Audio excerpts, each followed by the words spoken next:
Meus irmãos, a paz do Senhor. Meus irmãos, a paz do Senhor. Feliz de estar aqui nessa noite, cultuando com os irmãos. Feliz em rever alguns amigos. Deus abençoe o pastor Paulo, toda a sua família, todo esse ministério, todos os amigos que eu fiz aqui nessa igreja, nessa casa. É um privilégio estar aqui servindo vocês. Deus abençoe a família da nossa reverenda ali. Meu Deus abençoe todos os alunos. Que Deus em Cristo vos abençoe. Amém? Está me acompanhando nessa noite uma mulher de oração, gente. Pastor Paulo, está me acompanhando uma mulher de oração, essa jovem. Levanta aí, levanta a mão assim. Isso. Mulher de Deus, loura, olhos azuis, né? Canta, prega demais. Por que é mulher de oração? Porque ela orou tanto, doutor, que Deus deu isso tudo aqui para ela, entendeu? Resposta de oração, glória a Deus. Missionária Raquel, pregadora da palavra, pregar na frente dela é sempre um desafio, né? Mas eu creio que ela está orando por mim ali, amém? Também está aqui a família do doutor Márcio Porto, que está nos dando a honra de sua presença. Levanta a mão aí para a galera ver. Creio que Deus tem coisas grandes para vocês aqui, amém? Abra sua Bíblia, Evangelho de Jesus, segundo escreveu Lucas, capítulo 19, verso 1. Lucas, capítulo 19, verso 1 em diante.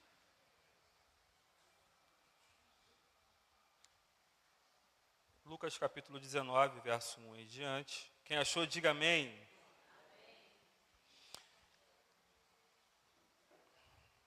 Para quem ainda não me conhece, você vai se acostumar com o meu jeito de pregar.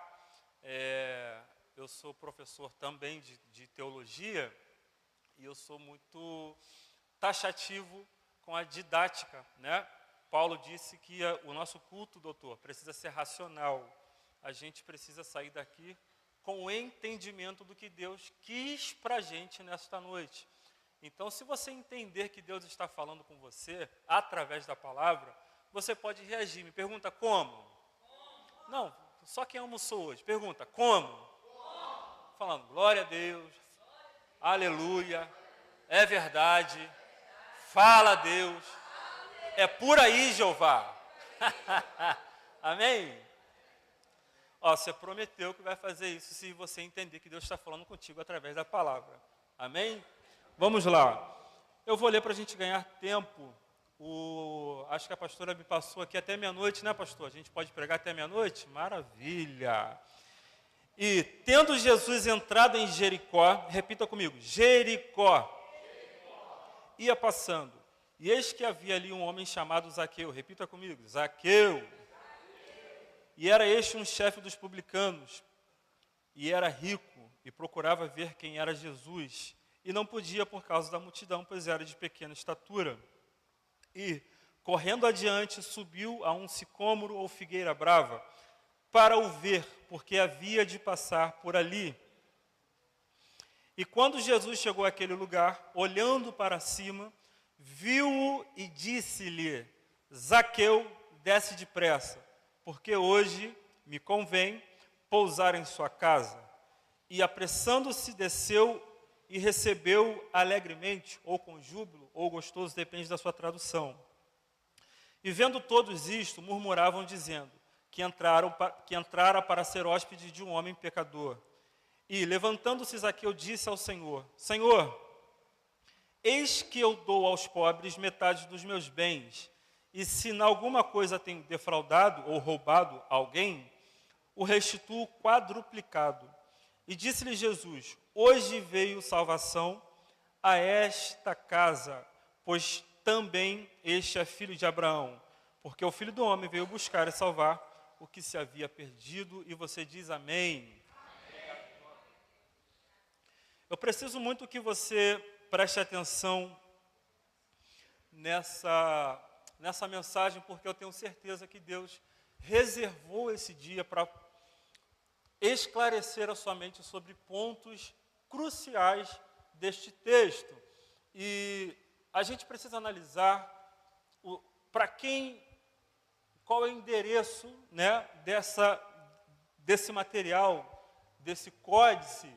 Por exemplo, quando a gente analisa os evangelhos, a gente percebe uma grande diferença de estilo, de perfil. Por exemplo, para simplificar para você, Mateus, quando vai escrever o seu evangelho, ele tem como destino os judeus. Ele vai escrever para os judeus. Por isso que no evangelho de Mateus, quem está me ouvindo, diga amém. Por isso que no evangelho de Mateus, ele vai inserir códigos, ele vai inserir tradições, ele vai inserir ritos, culturas judaicas, a fim de que o povo judeu viesse a entender. A função do evangelista Mateus era revelar Cristo para a comunidade judaica. A função do evangelista é revelar Cristo para a sua audiência. Fala isso, repita isso comigo. A função do evangelista é revelar Cristo para a sua audiência.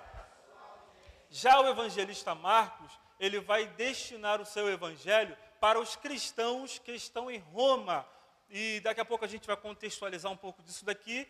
O evangelista Lucas, que é onde a gente leu, ele vai destinar o seu evangelho para os gregos. Para quem não sabe, os gregos na época era como se fosse, era a cultura mais influente, em crescimento, em ascensão. Falar grego, adotar a cultura grega nesta época aqui, adotar, ser admirador da cultura grega, era como se fosse o inglês de hoje. Era chique, era popular, todo mundo gostava dos filósofos, dos pensadores gregos nessa época. Tanto é que um grupo religioso, um dos partidos religiosos dos saduceus, adoravam a cultura helenista, adoravam a cultura grega, flertava com a cultura pagã. Então, Lucas vai destinar o seu evangelho para essa comunidade que pensava, entre aspas. Então, Lucas, se existe alguém aqui da área do direito, se existe algum advogado aqui, vai concordar que o evangelho de Lucas, ele pode ser comparado a um dossiê que alguém monta a fim de provar que aquele que estava curando, aquele que estava batizando, aquele que estava restaurando, era o Cristo. Então, por isso que Lucas ele vai ter um perfil mais detalhado, ele vai detalhar mais os seus materiais, ele vai entrevistar pessoas a fim de esclarecer Cristo para os gregos. Quem está entendendo até aqui, diga amém. O evangelista João, ele já vai mais direto ao ponto, porque João ele escreve para os gentios, para a igreja, né? E ao invés de João fazer menções a ritos judaicos, latinos, gregos, não, ele começa o seu evangelho, pastor, dizendo o seguinte: no princípio, gente, isso aqui é muito interessante, porque nesse período aqui do Novo Testamento, a cultura grega, a filosofia estava em alta, e o papel da filosofia, o grande desafio dos filósofos era buscar a origem da vida. Fala comigo, buscar a origem da vida. De onde viemos, onde estamos e para onde iremos. E João, ele vai começar o seu evangelho dizendo, sintetizando, resumindo, ele vai dizer: no princípio era o verbo. Oh, glória a Deus. Verbo aqui, essa palavra verbo no grego koiné, que o Novo Testamento foi escrito, significa logos. O que significa logos? Origem de tudo. Olha só, enquanto os pensadores gregos, enquanto os filósofos gregos estavam pensando sobre a origem da vida, João se antecipa dizendo: no princípio Jesus era o verbo, é a origem de tudo. No princípio era o verbo estava com Deus e o verbo era Deus. O que João quis dizer? Porque dele, por ele, para ele são feitos todas as coisas. Sem ele nada do que foi feito se fez. Tudo começa em Jesus e tudo vai terminar em Jesus. É tudo por causa dele. Pegue na mão do seu vizinho aí, não sei se vocês têm esse costume, mas pegue na mão, me ajude aí. Hoje a gente pode fazer isso, né? Fala para o teu vizinho, é tudo por causa dele. Você está aqui por causa dele. Fala para ele aí, meu irmão. O culto ser participativo, você está aqui por causa dele. Você está usando esse perfume caro aí por causa dele. Oh, glória! Deus abriu a porta na sua vida, foi por causa dele, meu irmão. Aleluia! Fala para o teu vizinho, é por causa dele. Está entendendo isso aqui? Diga amém. Eu não sei se vocês têm esse costume, mas eu sou didático, né? É para a gente gravar, para memorizar. Você vai sonhar comigo hoje, em nome de Jesus, falando, repita isso. Aleluia, glória a Deus. Vamos lá, então a gente entendeu o destinatário, para quem Lucas está escrevendo, e ele traz essa performance, né? Ele monta praticamente, pastor, um dossiê para provar que aquele era o Messias. E se você não sabe, eu e você, nós somos evangelistas. E a nossa função é provar para a nossa audiência, para a nossa jurisdição, para o nosso convívio, que Jesus é o Messias. Mas daqui a pouco a gente chega lá. Calma aí, daqui a pouco a gente chega lá. Nesse texto, a gente vê que algumas traduções diz o seguinte, no versículo 1, no capítulo 19. E chegando em Jericó, chegando de onde? Isso aqui é muito importante a gente entender, para você aguçar a sua crítica textual aí. Jesus está chegando em Jericó. Antes da gente entender o que se acontece, ou melhor, para fazer sentido a história de Zaqueu para a gente precisa entender o que aconteceu antes. Por exemplo, Jesus estava no capítulo 18 do Evangelho de Lucas. Jesus vai se deparar com o cego Bartimeu. Todos aqui conhecem a história de Bartimeu. Por que que ele estava naquela situação? Bartimeu ouve que Jesus vai passar por ali e vai clamar: Jesus, filho de Davi, tem misericórdia de mim. Mas vamos contextualizar isso daqui. O que significa, pastor, a palavra Bartimeu? Bar significa filho de. Timeu. Quem foi Timeu? Segundo Flávio Joséfo, historiador judeu do primeiro século, e ele vai dizer que Timeu foi um grande soldado que servia em Betel. Era um soldado eficiente, era um soldado respeitado.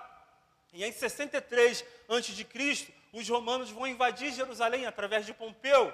Então, o Império Romano estava crescendo assustadoramente nessa época e começa a destruir tudo, destituir tudo, aumentar os tributos, os impostos, aquela coisa toda.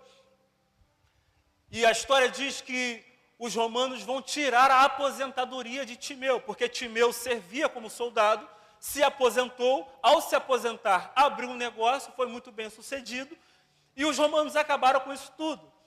E Flávio Joséfo vai dizer que Timeu, ele simpatizava ou fazia parte do grupo dos zelotes. Repete essa palavra comigo, zelotes.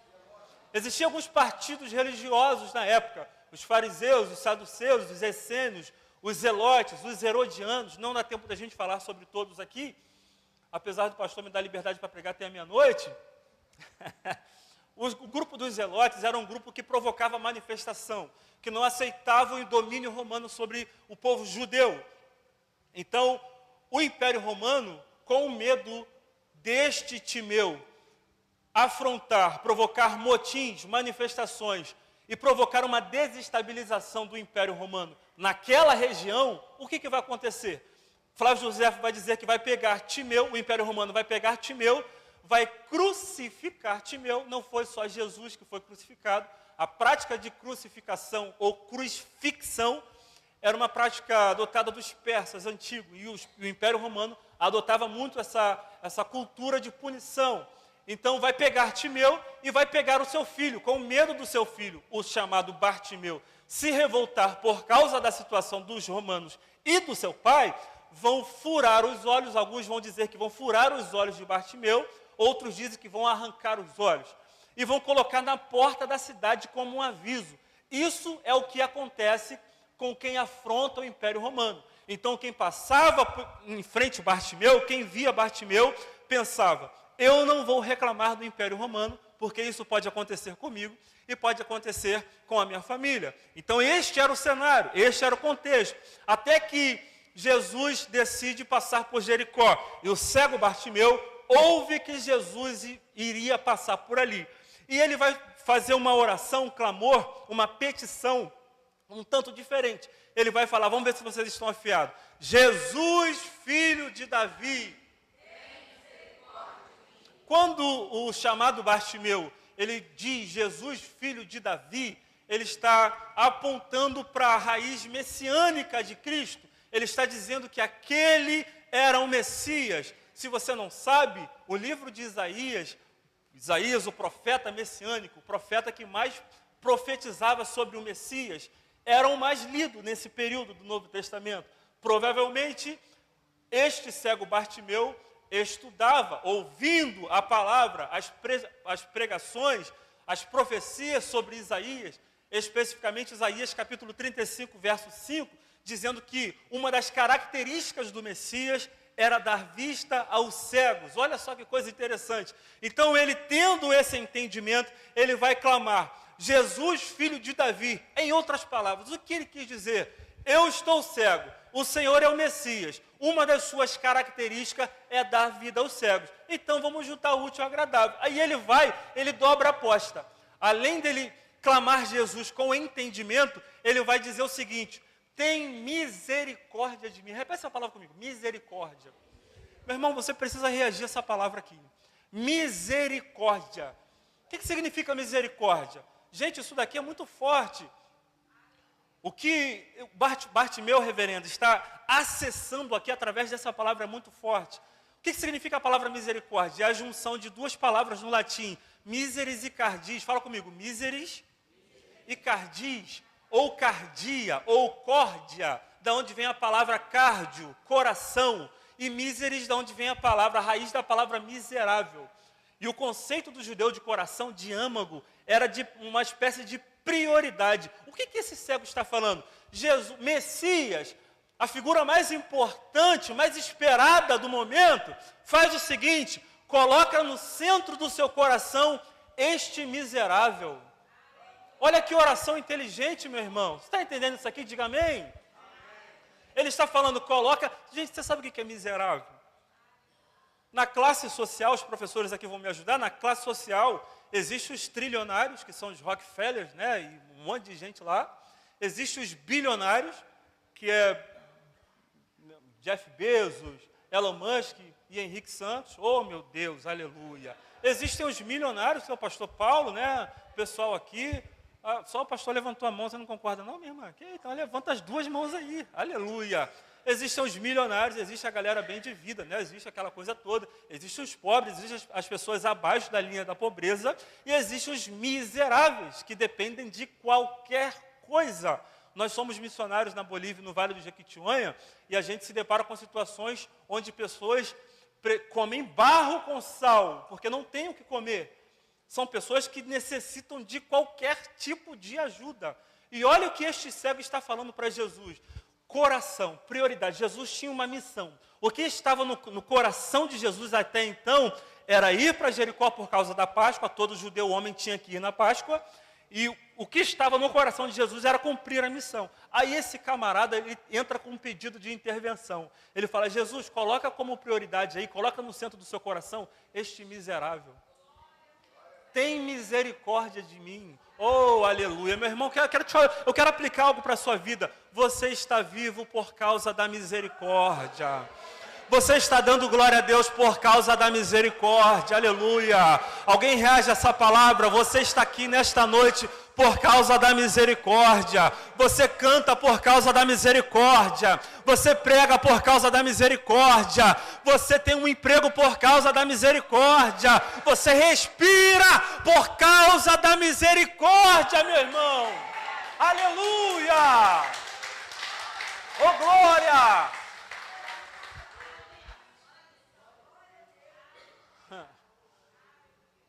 E são elas.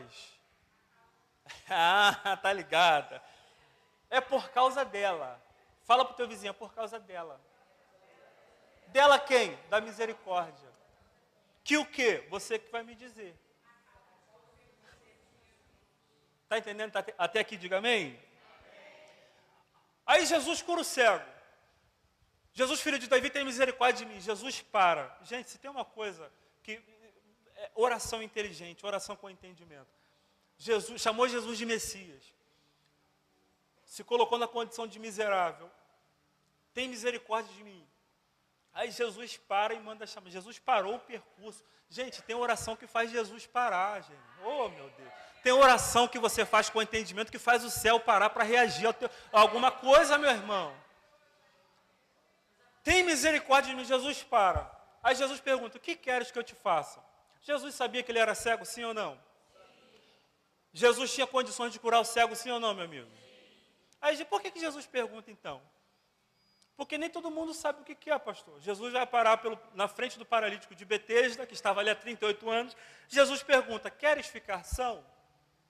Ele não responde nem que sim, nem que não. Ele começa a reclamar. Igual muitos cariocas fazem. Ah, não tem ninguém para me ajudar, fulano não me ligou, ninguém me responde, visualizou, não me respondeu, aquela coisa toda. Gente, se alguém me mandou WhatsApp é porque eu estou sem telefone, tá? Mas eu não sou assim não. Tá bom, doutor?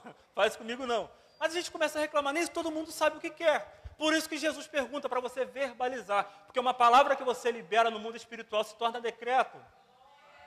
Só 3 pessoas entenderam. Uma palavra que você libera no mundo espiritual se torna decreto, meu irmão.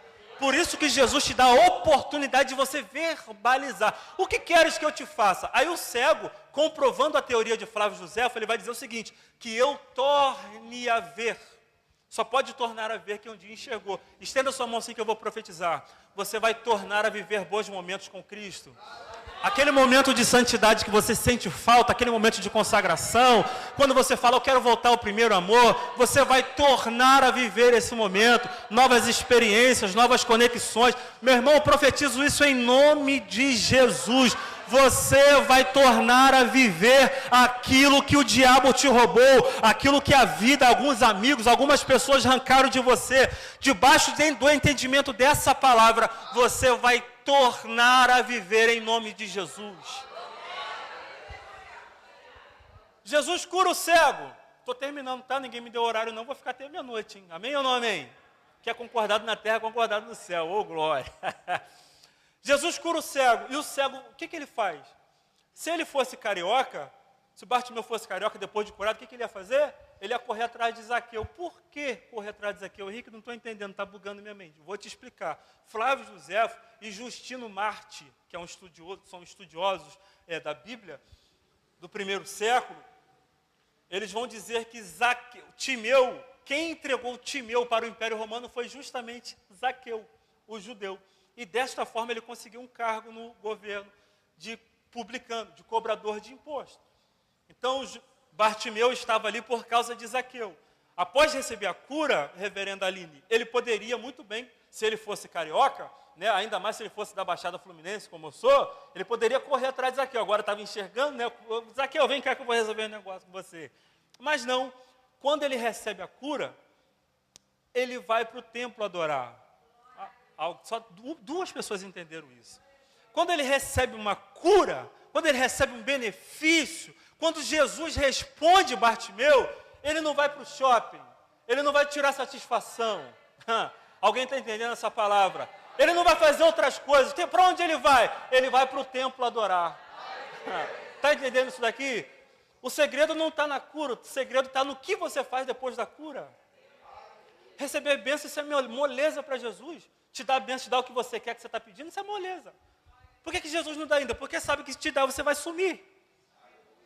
Tem pessoas assim, pastor. Eu convivo com pastores desde os meus 13 anos. Tem gente que Deus não pode abençoar, que ele já se acha. Já some, já não vai mais para a igreja. Está entendendo isso aqui? Diga amém. Amém. Tem gente que se acha. Posso te dar um recado? Quem se acha se perde. Quem se acha está perdido. Não, vou falar porque dá um bugzinho, né? Quem se acha porque está perdido? Usa esse código depois aí, ó. Quem se acha porque está perdido? Tem gente que se acha. O povo de Israel, no Antigo Testamento, sempre você vai ver que era cíclico. Deus abençoava, eles pecavam. Eles pecando, Deus permitia que os inimigos o afligissem. Eles voltavam a clamar, Deus enviava um profeta, Deus enviava uma espécie de Messias, um Moisés, um Josué, né, uma espécie de Salvador. Aí Deus levantava o povo de novo, abençoava, o povo na bênção, pecava de novo. Adão pecou no jardim, gente. Entende isso? Então o povo tendencia a pecar. E o povo se acha muito. Por isso que eu falo que quem se acha porque está perdido. Tem gente que se acha, não, me chama de doutor. Em casa, de chinelo, quer que seja chamado de doutor. Olha só, entende isso? Fala para o teu vizinho, calma, meu irmão. Aprende com Bartimeu.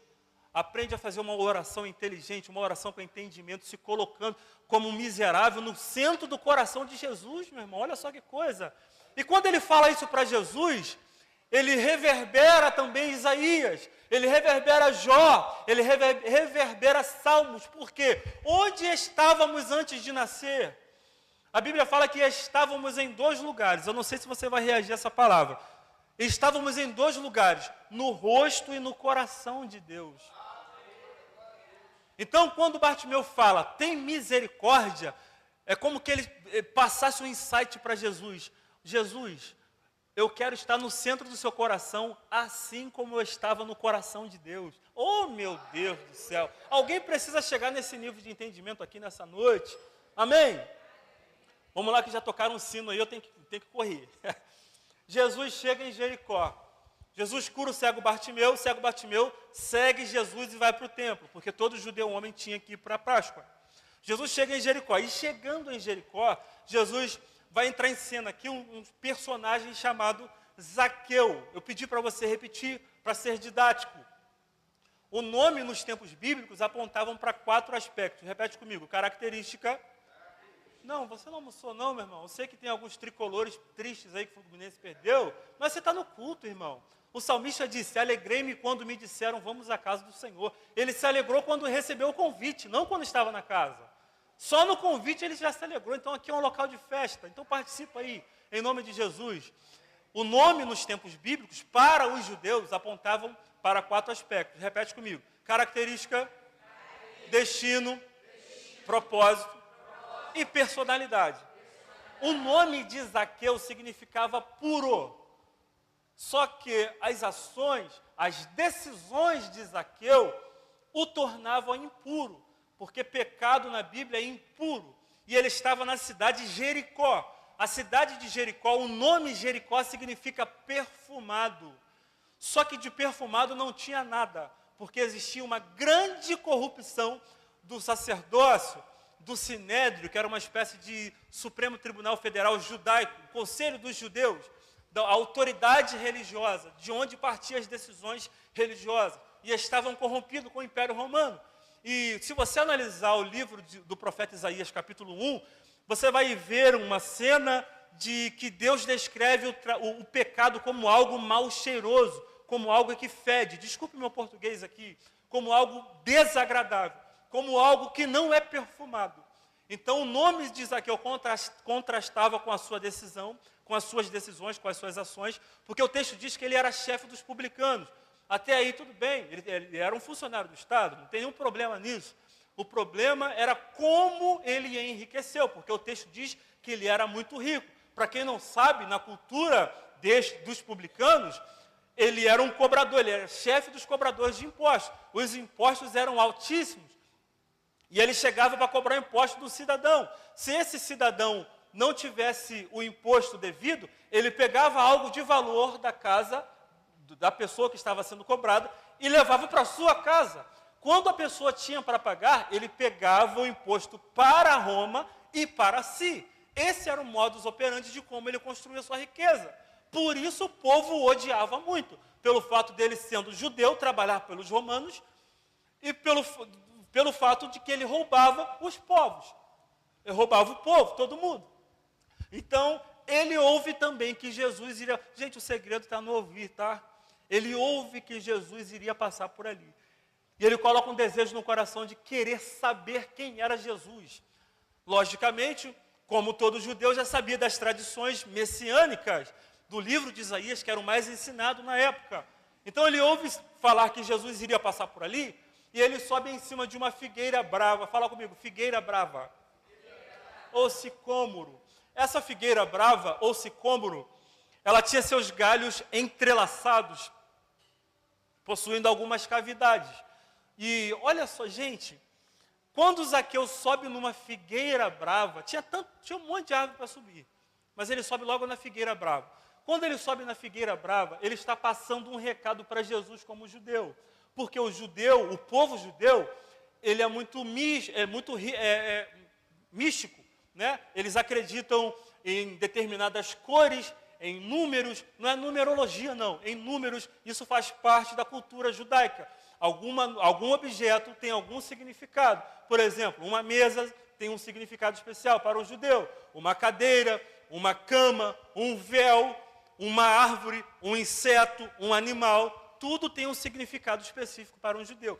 E essa figueira brava significava algo para o povo judeu. Significa restauração.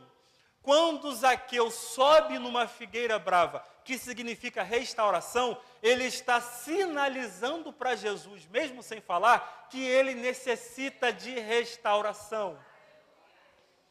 Você está entendendo isso daqui? E você já está no culto aqui já faz alguns minutos ou horas, e você precisa sinalizar para Jesus o que você precisa. Zaqueu não podia chegar perto do povo porque certamente seria oprimido. Certamente, se tivesse um carioca ali, ia dar um mocão, um cascudo em Zaqueu, porque ele era odiado. Então, ele sinaliza para Jesus, subindo na árvore, que precisava de restauração. Levante a sua mão assim, levante a sua mão nessa noite. Sinalize para Jesus o que você precisa. Se é restauração, está aqui aquele que tem restauração para dar, meu irmão. Se é cura, tem aquele aqui que cura o que o médico não cura, meu irmão. Se é causa na justiça, está aqui o advogado dos advogados, juiz dos juízes, meu irmão. Está aqui o grandão da Galileia, ô glória. Sinalize para Jesus nessa noite que você precisa, que Ele está aqui. Ele é o doador. Alguém concorda com essa palavra? Diga amém. Amém. Jesus olha para cima, vê Zaqueu e fala, Zaqueu. Gente, ter o nome mencionado numa história, num episódio, era um sinal de honra. Zaqueu sinalizou para Jesus que necessitava de restauração, sim ou não? Aí Jesus vai chamar Zaqueu pelo nome, isso denota honra. Quando Jesus está chamando Zaqueu pelo nome, automaticamente Jesus está falando, puro, desce depressa. Você está entendendo isso daqui? Você não tem o nome daquilo que te chamaram. Você não é o que o mundo diz que você é. O sacerdote ali chamou Ana de filha de Belial, que quer dizer indigna. Você não é indigna, você não é indigno. Você não é o que um homem diz que você é. Você é o que Jesus diz que você é. O mundo fala que você é impuro, mas Jesus te chama de puro e de santo, porque o sangue dele nos purifica de todo o pecado, meu irmão. Aleluia!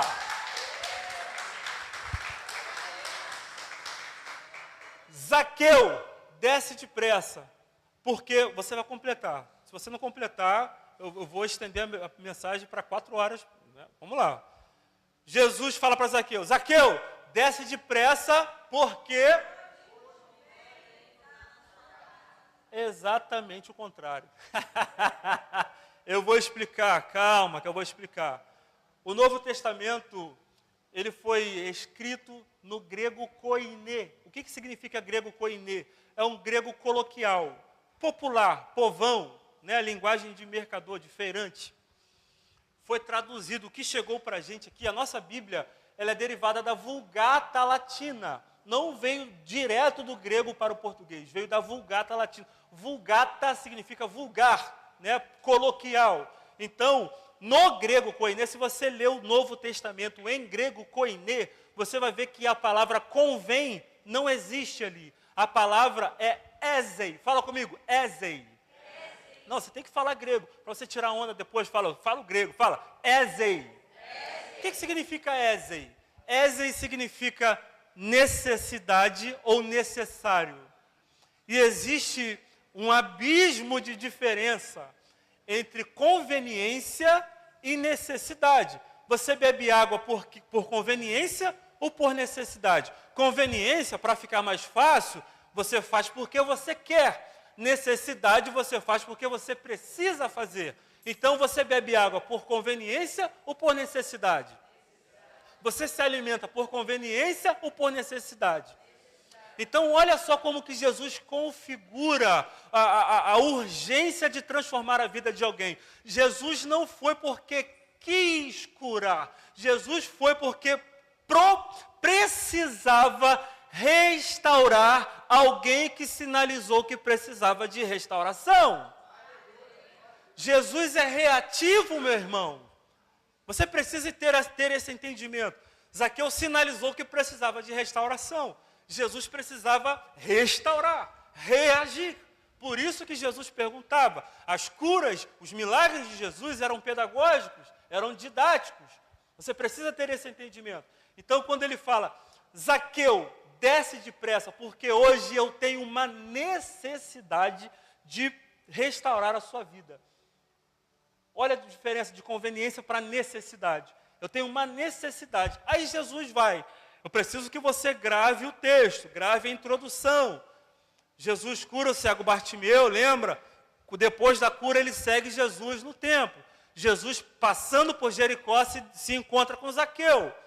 Vai acompanhando a série aí. Jesus manda Zaqueu descer depressa, porque tinha necessidade de pousar em sua casa. Gente, olha só que curiosidade. Jesus estava em Jericó.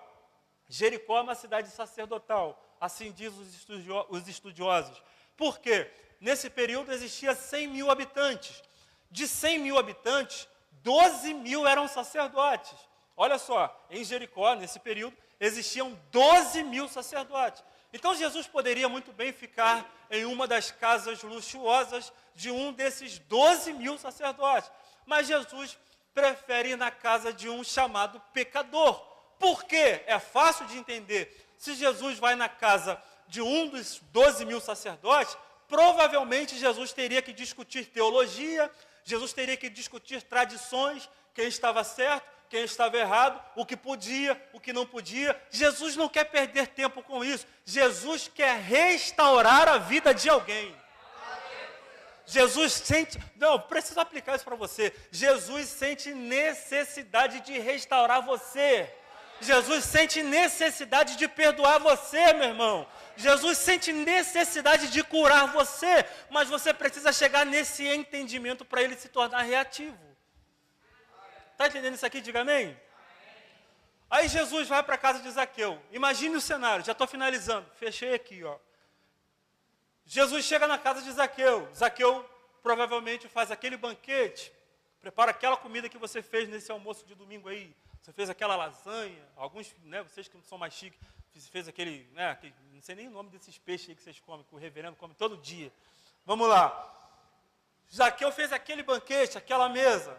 Aí vai Jesus, um monte de gente que não tinha, olha só isso aqui, gente. Um monte de gente que não tinha condições de comer comida chique, entrou na casa de Zaqueu e comeu comida chique por causa de Jesus. Ou seja, por causa de Jesus, você vai ter acesso a lugares que você normalmente não teria. Oh, meu Deus! Alguém está pegando isso aqui? Fala para o teu vizinho, então, para se tornar didático, para se tornar pedagógico. Fala, por causa de Jesus, você vai ter acesso a lugares que normalmente não teria. Alguém recebe essa palavra ou só eu? Tem alguém comigo aqui? Oh, aleluia! Tem acesso liberado para a tua casa. Tem acesso liberado para você, meu irmão. Por quê? Por causa de Jesus. Por causa de Jesus você vai comer o que não comia normalmente.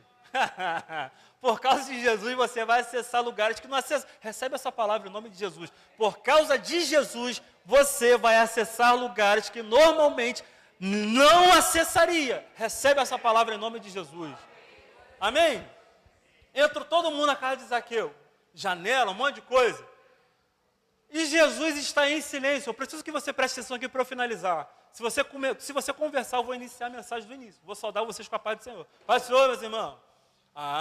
Todo mundo está querendo que eu termine. Vamos lá. Jesus está em silêncio na casa de Zaqueu. Em silêncio. Aí Zaqueu, como um bom anfitrião, cultura judaica, ele se levanta e toma a palavra. E ele fala o seguinte, Senhor. Ele chama Jesus de Senhor. O Senhor de Zaqueu não deveria ser Jesus. Deveria ser César. Porque os imperadores já estavam em pauta no Senado romano, nesse período, o projeto de deificação dos imperadores. O que é isso? O que seria esse projeto? É um projeto para reconhecer os imperadores como divindades, como Deus. Existiam termos que eles gostavam, que eles forçavam as pessoas a dizerem que é Dominus et Deus Noster. Fala comigo, Dominus et Deus Noster, que significa nosso Senhor e Deus. Alguns imperadores queria ser reconhecido como divindade. Então, quando Zaqueu chama Jesus de Senhor, você vai ativar aí na sua mente o campo das precedências. Se eu chamo alguém de Senhor, automaticamente eu me coloco na condição de servo. Se eu chamo alguém de pai, eu me coloco na condição de filho. Entendeu isso daqui? Então, ele chama Jesus de Senhor, se colocando como servo. Aí ele fala, se eu tenho defraudado alguém, gente, Zaqueu roubou todo mundo. Zaqueu era ladrão, Zaqueu não prestava. E aí ele fala, diante de Jesus, que é a verdade. Diante de Jesus não existe mentira. Ele tem que falar a verdade. Se eu tenho defraudado, roubado alguém, eu devolvo 4 vezes mais. Essa é uma característica que você vai ver em Levítico.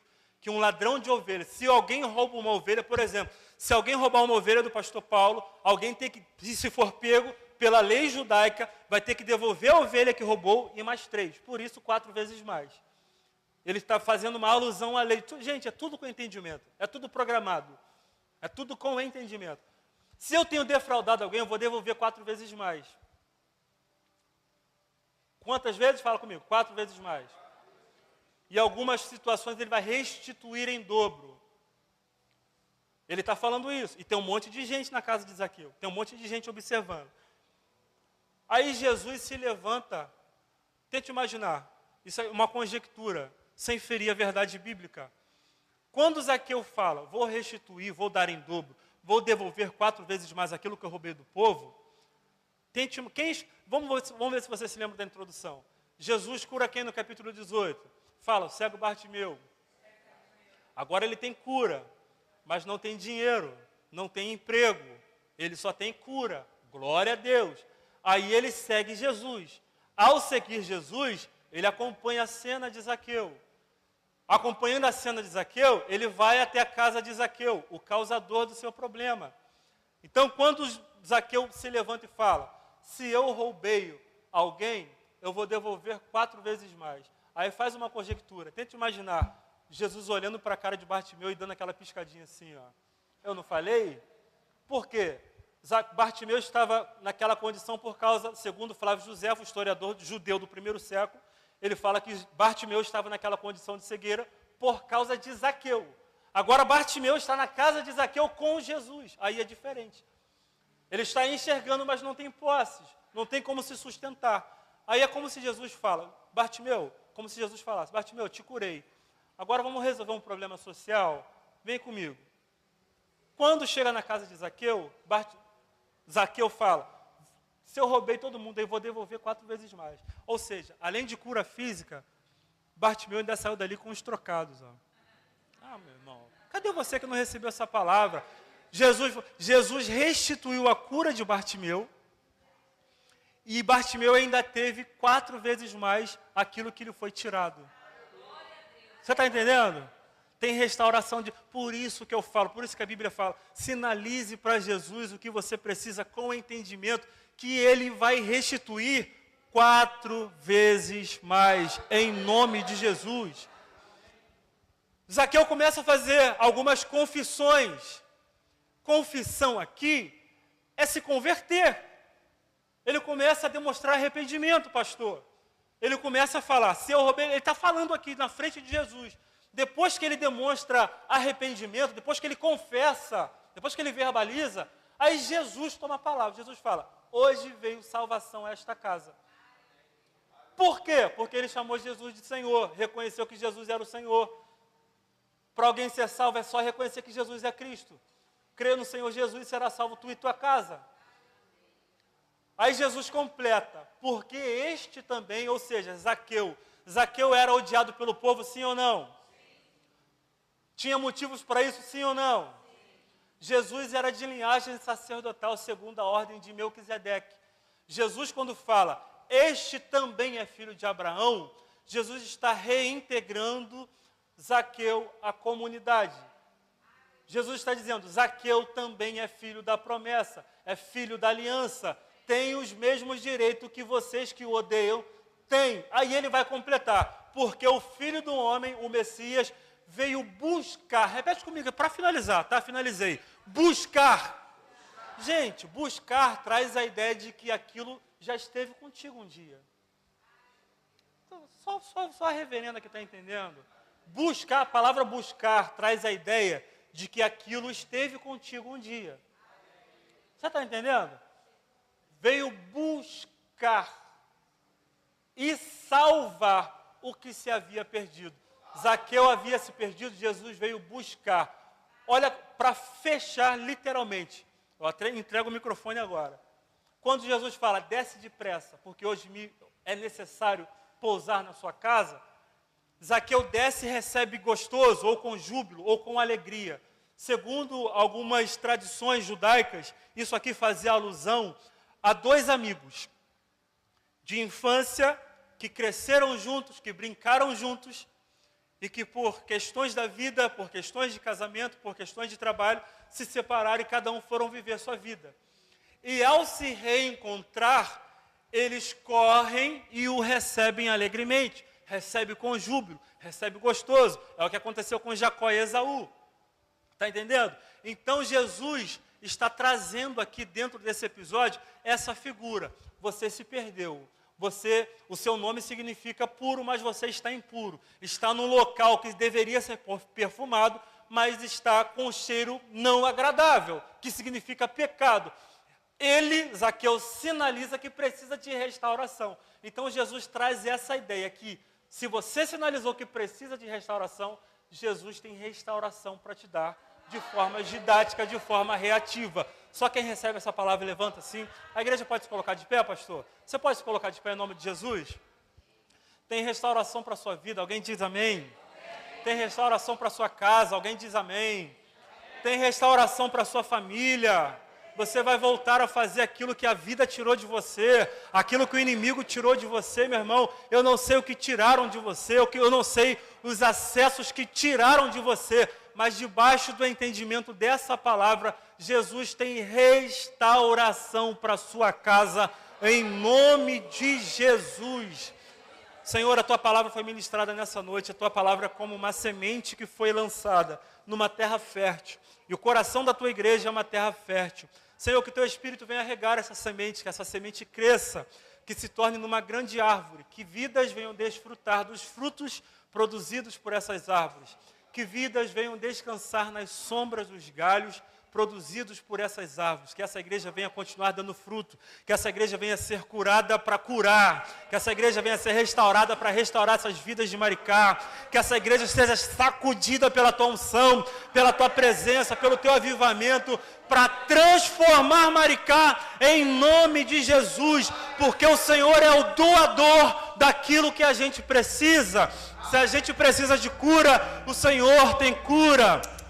Se a gente precisa de porta aberta, o Senhor é a porta. Se a gente tem fome, o Senhor é o pão da vida, oh glória. Se a gente tem sede, o Senhor é a água da vida. Se a gente precisa de restauração, o Senhor é aquele que restaura, que transforma. Se a gente precisa de libertação, o Senhor é aquele que liberta. Oh Deus, nós estamos debaixo desse entendimento, buscando a restauração da Tua parte, para restaurar as nossas vidas, nossas famílias e essa cidade, essa comunidade, em nome de Jesus. Se você recebe essa palavra, aplauda o Senhor nessa noite, meu irmão.